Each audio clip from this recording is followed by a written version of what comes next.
Ang ibig sabihin po ng Bill of Rights, hindi po pwedeng suwayin yan ng kahit sino kasama Kahit ng sino. presidente.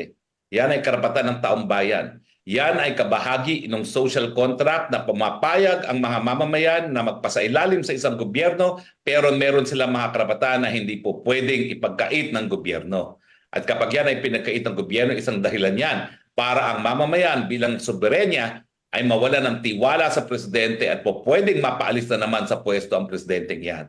Talagang gusto ni Marcos Jr. na maulit ang kasaysayan, inuulit niya yung diktadura ng kanyang ama. Ang hindi niya nalalaman, po pwede ring maulit na siya'y mapalayas dyan sa palasyo dahil may hangganan ang pasensya ng taong bayan, lalong-lalo na pagdating sa kanilang mga karapatan. Which brings us to the point, Ma'am Lorraine, no? Attorney Harry Roque. Noong panahon ng diniklara ang martial law, which lantaran po ang pagsupil sa mga karapatan ng mamamayan, walang umiiral na Bill of Rights noon, at pati Korte Suprema at lahat ay nakontrol, pati Kongreso pinasarado.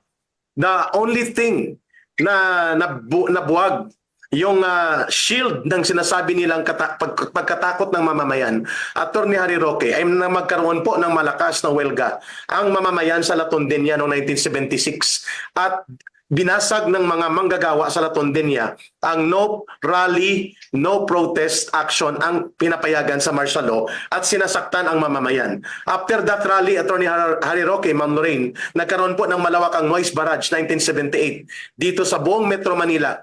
At yun po ay mga breakthrough na mga pagkilos na nakita natin na pwedeng magkaroon ng panunupil, Attorney Harry Roque, pero hindi habang panahon o hindi pwedeng permanente ay papayag ang mamamayan na papasupil sila. Kapag giniit ng mamamayan ang ganyang mga pagkilos na pumunta sa mga Freedom Park, magsagawa ng mga protesta at sasaktan sila ng mga pulis at mga goons na inahire nila the way they're preparing supposedly na mga goons at mga sanggano at mga maton na pinaarmasan ngayon doon sa Bulacan, yan ba po ay isang kalagayang magkakaroon ng malalim na political crisis sa ating bansa at pwedeng magpayanig ng tuloy-tuloy sa panunungkulan ng gobyerno ni Marcos Jr.?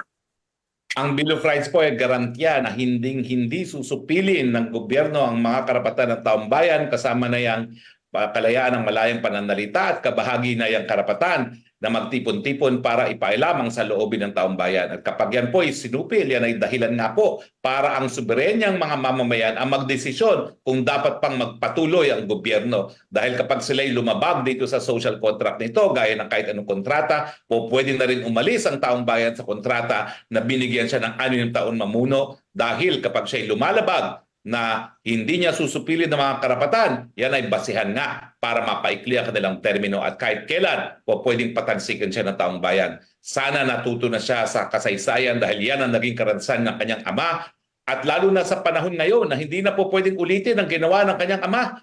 Dahil ngayon sa ating saligang batas, hindi na po pwedeng buwagin ng Kongreso. At bagamat wala tayong saligang batas sa mga panahon ng martial law, ngayon po meron tayong mga tratado na kabahagi na ng ating batas gaya ng International Covenant on Civil and Political Rights. Maski suspendihin pa niya ang saligang batas na imposible nang mangyari ngayon, ay nandyan pa rin ang karapatan pantao kung hindi po sang-ayon sa Bill of Rights. Sang-ayon po yan sa batas sa karapatang pantao na umiiral sa buong daigdig. So yan po, Klaro.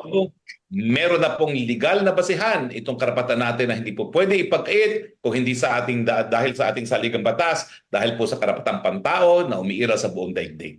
Yun, Ma'am Lorraine, your interaction. Yes, spokes, no? Itong pangulong ito, abusado, incompetent, corrupt, lahat na nang maisip mo, no? Totoo yon. So, natatakot siya dito na magsalita tayo. Ayaw niyang marinig tayo kasi tayo sa SMNI naramdaman natin yung pagmamalabis ng pangulong ito, no? Tahimik lang siya. So ano po yung recourse ng taong bayan kapag ganito? Kasi ang nakikita ko kasi may mga nagsusuot ng shirts, no, na BBM resign. Is that enough reason? Kunyari ginawa yan sa rally, which is at this point hindi pa natin hinihingi yon, pero ako gusto ko nang hingiin. Pero sir, pwede po ba yun na is that still covered by freedom of expression? Yes, sir. Go ahead po.